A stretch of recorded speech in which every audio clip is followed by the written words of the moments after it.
Em nosso estudo de hoje, nós escolhemos Evangelho segundo Marcos, no capítulo 4, a parábola do semeador. Vamos lá? Evangelho segundo Marcos, capítulo 4, a parábola do semeador.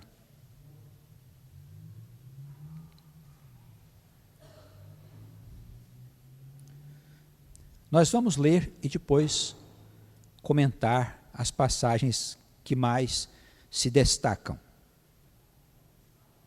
E outra vez começou a ensinar junto do mar, e ajuntou-se a ele grande multidão, de sorte que ele entrou e assentou-se num barco sobre o mar, e toda a multidão estava em terra, junto do mar. E ensinava-lhes muitas coisas por parábolas, e lhes dizia na sua doutrina: Ouvi, eis que o semeador saiu a semear. E aconteceu que, semeando ele, uma parte da semente caiu junto do caminho, e vieram as aves do céu e a comeram.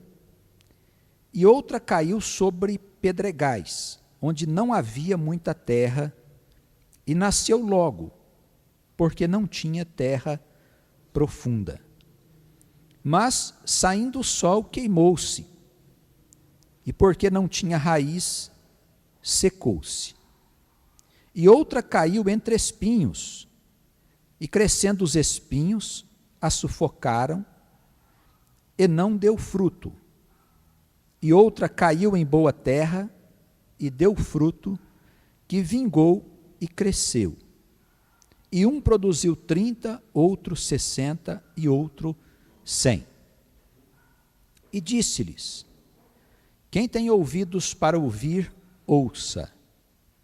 E quando se achou só, os que estavam junto dele, com os 12, interrogaram-no acerca da parábola. E ele disse-lhes: A vós vos é dado saber os mistérios do reino de Deus, mas aos que estão de fora, todas estas coisas se dizem por parábolas, para que vendo, vejam e não percebam, e ouvindo, ouçam e não entendam, para que não se convertam e lhes sejam perdoados os seus pecados. E disse-lhes: Não percebeis esta parábola? Como, pois, entendereis todas as outras? O que semeia, semeia a palavra. E os que estão juntos do caminho são aqueles em quem a palavra é semeada. Mas, tendo-a eles ouvido, vem logo Satanás e tira a palavra que foi semeada nos seus corações. E da mesma forma, os que recebem a semente sobre pedregais, os quais, ouvindo a palavra, logo com prazer a recebem. Mas não têm raiz em si mesmos, antes são temporões. Depois, sobrevindo tribulação ou perseguição por causa da palavra, logo se escandalizam. E outros são os que recebem a semente entre espinhos, os quais ouvem a palavra, mas os cuidados deste mundo e os enganos das riquezas e as ambições de outras coisas, entrando, sufocam a palavra e ela fica infrutífera. E os que recebem a semente em boa terra são os que ouvem a palavra e a recebem e dão fruto. Um a 30, outro a 60, outro a 100 por um. Bem, parece que esta passagem aqui do Evangelho segundo Marcos, capítulo 4, versículo 1 até o versículo 20, ela nos é muito instrutiva a respeito de como a palavra é recebida aqui nesse mundo pelas pessoas. A finalidade desta instrução é mostrar justamente as dificuldades que a palavra encontra para ganhar almas para Deus. Nós vemos que a história ela é bem simples. Ele conta que uma história de um semeador que saiu a semear sementes. E ele deixa claro para nós que essa semente, ela é a palavra de Deus. Percebemos também que existe um ensinamento público e existe um ensinamento que é somente da intimidade da igreja. É possível que estes ensinamentos fossem compreendidos somente por aqueles que hão de ser salvos. Essa é uma outra posição que nós podemos também aqui levantar. Por isso parece que ele esconde os ensinamentos dos outros. Mas na verdade aqueles outros são almas ainda sem condições de receberem a palavra do Senhor e produzir frutos. Aqueles frutos que João Batista chamou frutos de arrependimento. Significa receber a palavra e deixar que todas as suas consequências possam agir na nossa vida. Significa mudar de vida. Significa deixar que o Espírito Santo inicie e prossiga o seu processo de santificação em nós. São os frutos do arrependimento. Ele diz aqui na intimidade, versículo 11, ele diz, olha, a vós vos é dado saber os mistérios do reino de Deus, mas aos que estão de fora, todas essas coisas se dizem por parábolas. A parábola ela é uma história que guarda um ensinamento de natureza transcendental. Quer dizer, é um ensinamento que não tem nada a ver com as coisas do mundo. São ensinamentos das coisas eternas, das coisas que estão além desse mundo, das coisas que nós não vemos. E nós temos dentro da Igreja de Cristo hoje, em todas as denominações, muitas pessoas que estão apenas dando cumprimento aos rituais que foram criados dentro das igrejas, e essas pessoas, na verdade, não entendem de nada que está oculto nessas parábolas, porque são pessoas que, embora estejam na igreja, elas não fazem parte daquelas que hão de ser salvas. E nós estamos vivendo num tempo de separação. Esta é a razão pela qual existem muitos escândalos hoje nas igrejas, muitos atritos. E os irmãos precisam saber que isso é assim mesmo. O juízo vem sobre a casa de Deus, independente de qual denominação seja. Todos nós estaremos sujeitos ao arrastamento, à separação. E isso já está acontecendo em muitos lugares. Não vamos nos escandalizar. Pode parecer que quem está na igreja tem uma garantia de já estar salvo. Isso não é verdade. Esta ideia leva a pessoa a pensar que a igreja garante a sua salvação. O que garante a nossa salvação é Cristo. Não importa da qual igreja nós façamos parte, não importa. O Senhor, nós vemos ele chamando a atenção aqui dos discípulos. Percebemos que eles eram também imaturos. Não tinham ainda um bom entendimento dessa doutrina chamada Evangelho. Tanto que só mais tarde, depois de muitas tribulações, perseguições e dificuldades, eles começam a perceber a natureza dessa doutrina. Quando Pedro escreveu as suas epístolas, quando Tiago escreveu, quando João escreveu as suas epístolas e outros apóstolos, eles já estavam amadurecidos na fé. No começo eles não entendiam muito, eles viveram muito pouco tempo ao lado do Senhor. Jesus teve apenas 3 anos de vida pública. E o Senhor chama a atenção deles, dizendo, olha, vocês não entenderam? Como é que entenderão as outras? Chamando a atenção para o aprendizado, para a necessidade de você se interessar pelo ensinamento. No estudo bíblico, nós temos o desejo de que vocês se interessem por entender e compreender as Escrituras, sem o qual nós permaneceremos na superfície da letra. Se nós não nos interessarmos em compreender o espírito que está por trás, quer dizer, a doutrina escondida, nós vamos marchar na crença de que estamos salvos, permanecendo apenas na superfície das coisas.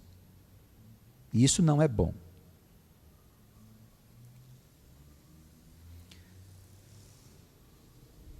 Na explicação aqui da parábola, que é o que mais nos interessa, a partir do versículo 14, o Senhor diz assim: o que semeia, semeia a palavra. O semeador principal é o Senhor. Mas todos nós, quando estamos anunciando o reino de Deus e o santo evangelho, nós também somos anunciadores dessa boa nova. E isso faz com que a gente seja anunciadores do sagrado evangelho, no exercício do nosso ministério, do sacerdócio que todos nós temos, homens e mulheres. Todos nós podemos e devemos exercer o nosso sacerdócio, independente da igreja ter o pastor oficialmente, aquele irmão que administra as atividades da igreja, que coordena todo o corpo da igreja para que o trabalho na igreja seja harmônico. Tá certo? Então, nós também somos semeadores. E a gente vê aqui que o semeador não se preocupa em fazer crescer. Essa é uma posição inadequada de alguns semeadores que acham que eles vão fazer crescer a semente. Não é. É o Espírito Santo que vai fazer a semente crescer. Cabe a vós anunciar. Do mesmo modo que o Senhor fez com que aqui essa semente frutificasse, Ele o fará também em outros lugares. O que não pode é a palavra não ser anunciada, a palavra da salvação. Existem muitas palavras sendo anunciadas hoje no mundo. Muitas palavras. Existem muitas denominações, igrejas, cada um com a sua cartilha, com a sua doutrina, com o seu sistema, respeitáveis. Mas alguns deixam de anunciar o evangelho da salvação porque ele é gratuito. Se ele é gratuito, a questão financeira dentro da igreja é relativa, necessária. O salário pastoral, necessário. O Novo Testamento deixa muito bem claro isso. Mas aqueles que abusam da palavra do Senhor nas questões relacionadas com o dinheiro, eles já ficariam desconcertados, porque o Novo Testamento, ele não trata dessas questões. Jesus dizia, olha, sequer tem lugar para encostar minha cabeça. Mas se ele não tem lugar para encostar a cabeça, ele não dava importância a isso. Ele não dava importância às coisas desse mundo. Esse é o evangelho da salvação. É uma palavra despretensiosa, é uma palavra que não obriga ninguém a fazer coisa alguma. Todas as atitudes do homem de Deus precisam ser produtos do seu coração. Precisa ser produto do seu coração. Todas as atitudes. Se alguém forçar você a fazer alguma coisa, não importa qual, mesmo nas questões financeiras, isso não é bem visto diante do Senhor. Se você é obrigado a dizimar, ou você é obrigado a ofertar, a sua oferta e o seu dízimo não vale nada. Se você dizimar pelo coração, se você ofertar pelo seu coração, o Senhor se alegra, porque a obra do Senhor vai crescer. Tá bem? Assim é com os seus compromissos dentro da igreja. Você é um membro da igreja, por menor que seja o trabalho que você faz, ele é indispensável. Se você deixar de fazer aquele trabalho, por menor que seja a sua tarefa, o corpo vai sentir a tua falta. E o trabalho do conjunto será prejudicado. Existem pequenas peças que movem grandes engrenagens. Acho que os relojoeiros dizem muito isso. não é? Pequenas engrenagens que, se ela quebrar, se ela sair do lugar, para todo o conjunto, o relógio não marca mais o tempo. Assim também é a igreja. Todos os membros têm o seu papel e devem exercer bem o papel que lhe foi dado por Deus e pelos administradores, de maneira que a igreja possa, como um conjunto, funcionar direitinho. E para isso é necessário conversar muito, os pastores, os membros da igreja, os administradores, não como se alguém tivesse poder sobre outro. Há muitas desarmonias nas igrejas porque algumas pessoas pensam que têm poder sobre as outras. Isso não é de Deus. Somos todos irmãos. O que nós temos que perguntar aos administradores é o que eu posso fazer para ajudar no andamento do trabalho da igreja. E você faz a tarefa que lhe for entregue. Mesmo que seja uma pequena tarefa. Lembra sempre daquela pequena engrenagemzinha lá do relógio, né? Bem pequenininha. Se ela travar, o relógio inteiro para. É prejudicado. Assim também é o membro da igreja.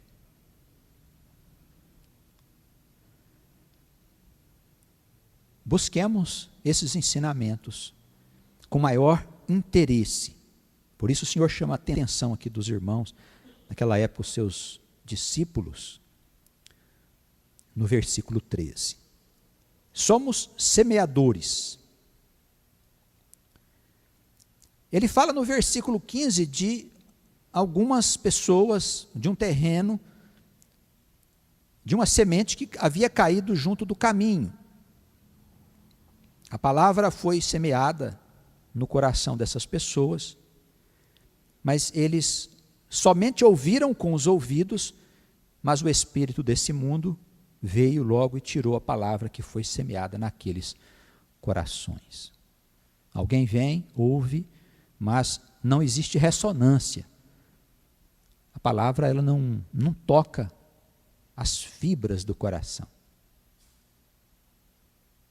Pode ser até que venham outras vezes, escutem, mas continuam indiferentes à palavra que é anunciada. O Senhor diz, olha, são aqueles que estão junto do caminho, como se as aves viessem e comessem a semente boa que foi semeada naqueles corações. No versículo 16, o Senhor fala de um outro tipo de coração que recebe a semente. Ele diz, olha, é semelhante àquela semente que caiu sobre os pedregais. Esta semente é recebida com prazer e com alegria. Mas acontece aqui uma coisa interessante. Ele diz assim que esse coração não tem raiz, são temporões. O que é um fruto temporão? É um fruto que nasce fora da hora, não é? Ele não serve, ele é um fruto sem graça. Já chuparam uma laranja temporona, uma tangerina? Hoje nós estamos nos tempos dos frutos. Uma laranja temporona, fora de época, ela é uma laranja sem graça, não é? Não é uma laranja gostosa, não. A laranja gostosa é aquela que, no tempo certo, você vai lá e colhe e você saboreia. O Senhor diz então aqui, ele diz que estes corações são temporões,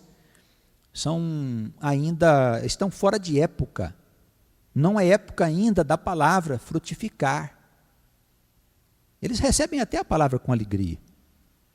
Você percebe que há um interesse, tudo, mas passado um certo tempo, aquele interesse desaparece.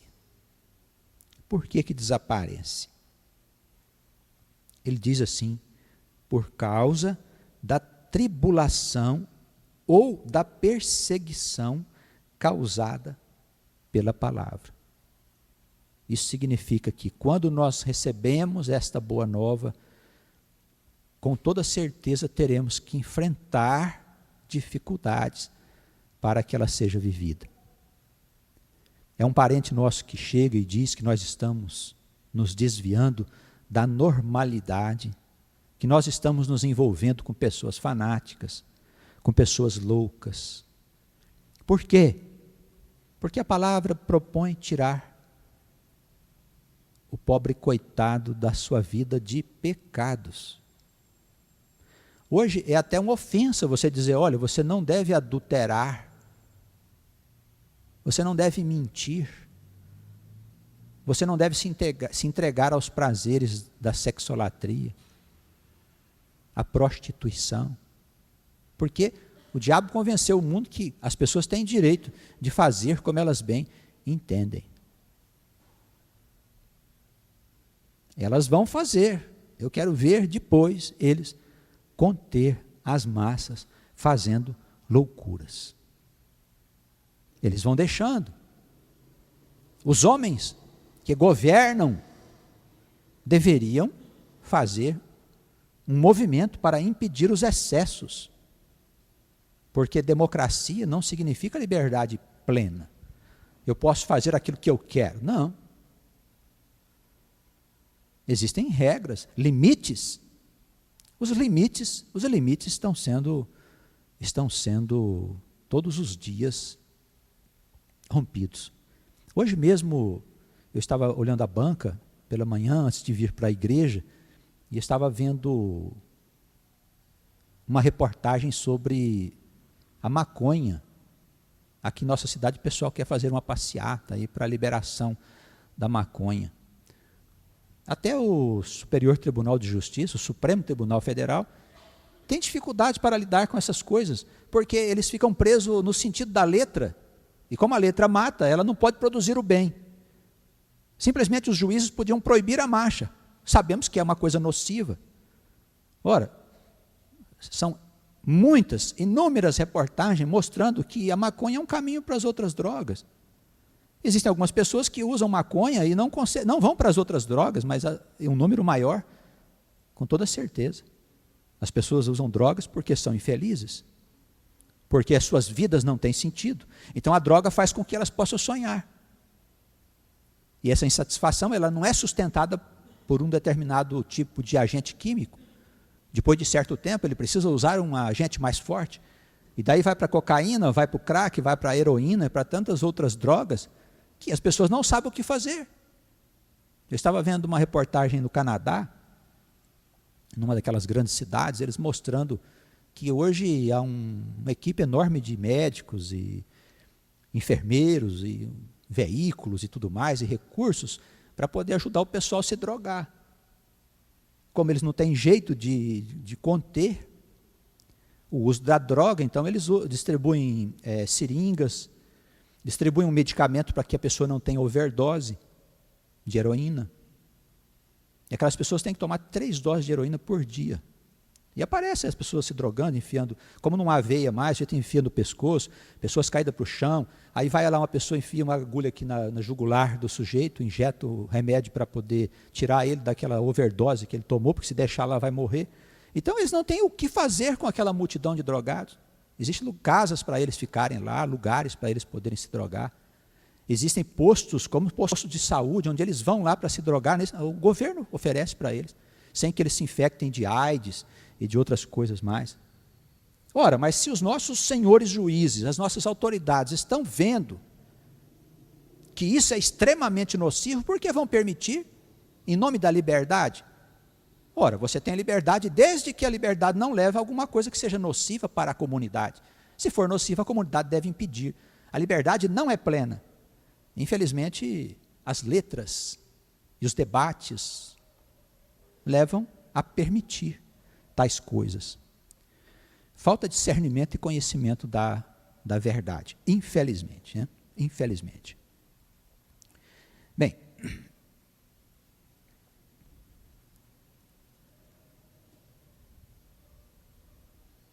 esses irmãos, então, não tendo em si mesmo maturidade, recebem a palavra e logo se escandalizam.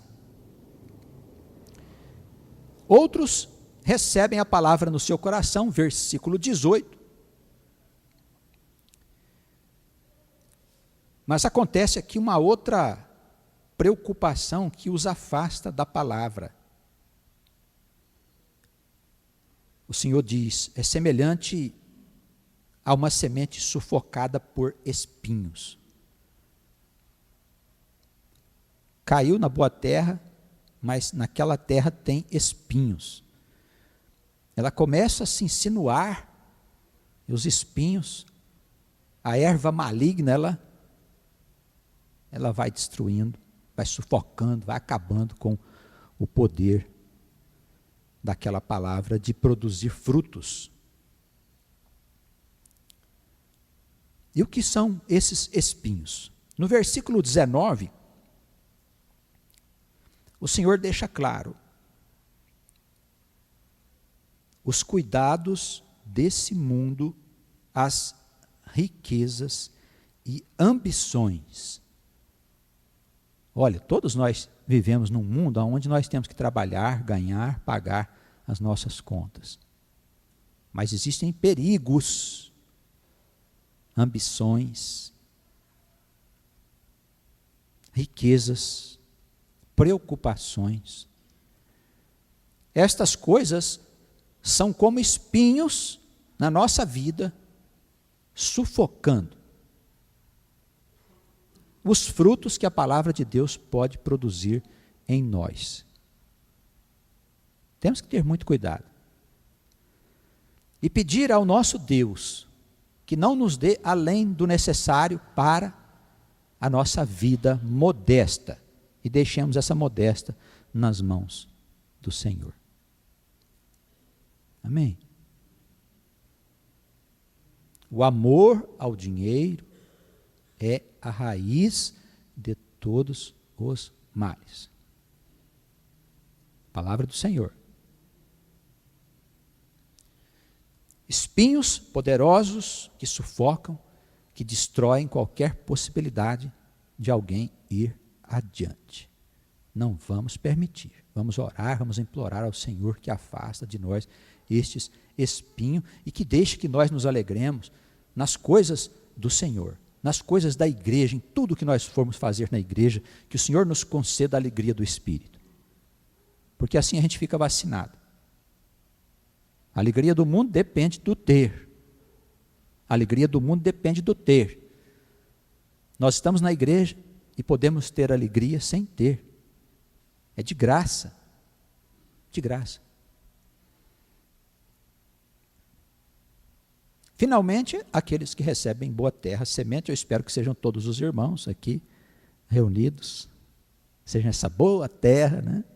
Os irmãos que estão nos ouvindo também, longe, em outros lugares, aqui no Brasil, em outros estados, cidades, em outros países, sejam boa terra, onde essa semente, essa palavra anunciada, essa palavra do evangelho de salvação, amor a Deus, amor ao próximo, com todas as consequências, está sendo anunciada.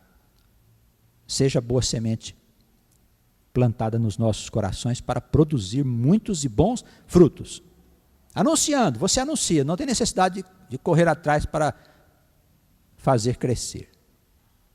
Isso é importante, estarmos atentos a isso, viu, irmãos? Porque como você vai poder estar em todos os lugares ao mesmo tempo? Quando alguém lá for boa terra e a semente cair no coração dela, não tem como não crescer, entendeu? O Espírito Santo sopra, cresce. No começo é apenas uma plantinha que se insinua, mas dentro de algum tempo, com certeza, uma grande árvore produzindo frutos, abrigando os pássaros e os viajantes cansados. Uns produz a 30, outros a 60, outros a 100. Produz alguma coisa. Lembra da passagem dos talentos? A parábola dos talentos? Produz alguma coisa. O Senhor te deu um talento, devolve 2, deu 5, devolve 10, te deu 10, devolve 20, mas faz produzir alguma coisa, respeitando cada um. Às vezes o irmão produz a 10, você a 20, não é melhor do que ele porque você produz a 20. Não tenha essa ideia. Cada um produz dentro da sua condição, conforme o dom que Deus repartiu aos irmãos. Que a igreja viva em paz e em harmonia, em nome de Jesus. Pastor?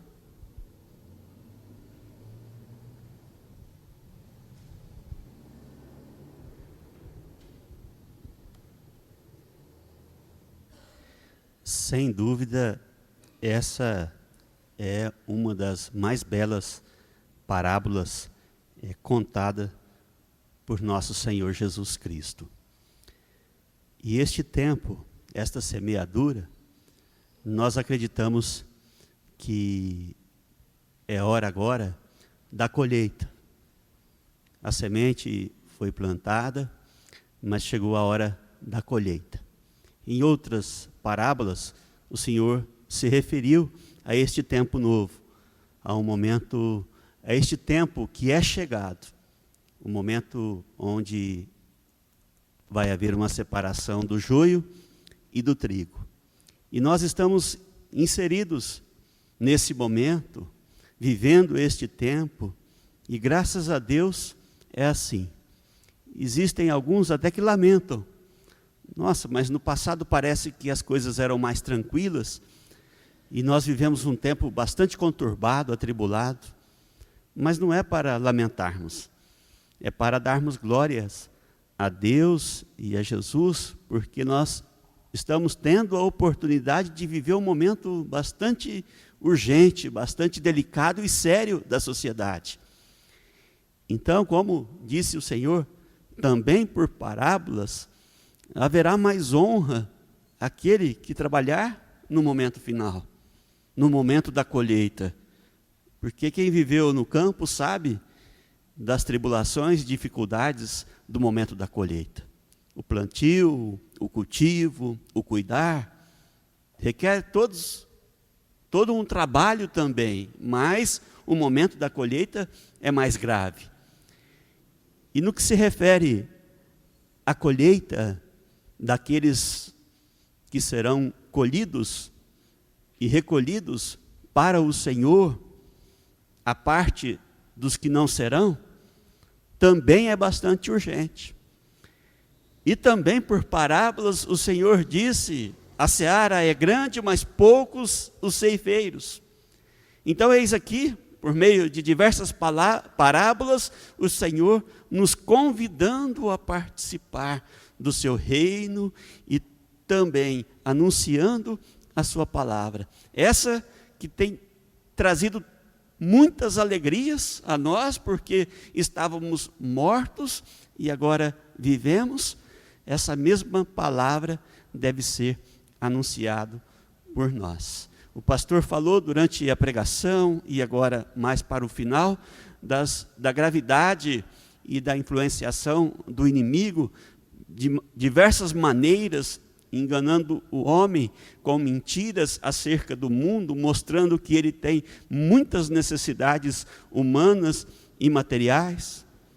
Falou também de uma outra mentira, essa bem mais grave, do evangelho da mentira. Então, abracemos e não nos deixemos levar pelo enganador, pelo mentiroso. Vamos ouvir a Jesus Cristo, o que Ele tem a nos dizer e seguir os seus passos, certos de que vai dar tudo certo, seguindo a nosso Senhor Jesus. Essa é a boa esperança. Amém? Senhor, obrigado pela Tua palavra, que foi anunciada nesta manhã. Nos trouxe alegria, nos trouxe paz. Estenda, Senhor, daqui para todos os lugares onde irmãos estão reunidos em torno desta mesma palavra, palavra de vida e ressurreição. Sejam abençoados e estejam, Senhor, na Tua paz, certos de que o Senhor está do nosso lado. Cuide dos os nossos familiares.